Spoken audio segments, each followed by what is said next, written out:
উত্তরপ্রদেশের মিরাট থেকে উঠে এলো এক ভয়াবহ ও মর্মান্তিক ঘটনা।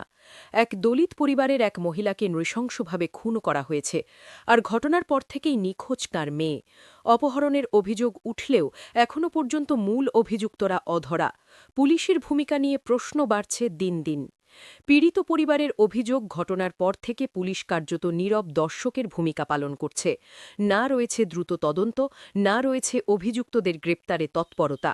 এই পরিস্থিতিতে আজ পীড়িত পরিবারের সঙ্গে দেখা করতে মিরাট যাচ্ছিলেন দলিত কংগ্রেসের সভাপতি ও বিধায়ক রাজেন্দ্র গৌতম, সাংসদ তনুজ পুনিয়া এবং এআইসিসি সেক্রেটারি ও উত্তরপ্রদেশের সহপ্রভারী প্রদীপ নারওয়াল। কিন্তু অভিযোগ, বিজেপি সরকারের নির্দেশে পুলিশ তাঁদের পথেই আটকে দেয়। পীড়িত পরিবারের সঙ্গে দেখা করার অনুমতিও দেওয়া হয়নি। কংগ্রেসের অভিযোগ, এই ভয়াবহ ঘটনার সত্য প্রকাশে আসুক তা চায় না বিজেপি সরকার। তাই শুরু হয়েছে ধামাচাপা দেওয়ার চেষ্টা। দলিত কংগ্রেস স্পষ্ট জানিয়েছে, এই অন্যায়ের বিরুদ্ধে তারা চুপ থাকবে না। ন্যায় বিচার না পাওয়া পর্যন্ত আন্দোলন চলবে। পীড়িত পরিবারকে ন্যায় বিচার আদায় করেই ছাড়া হবে। প্রশ্ন একটাই, দলিতদের নিরাপত্তা কি আজও উপেক্ষিত? আইন শৃঙ্খলা কি শুধুই কাগজে কলমে?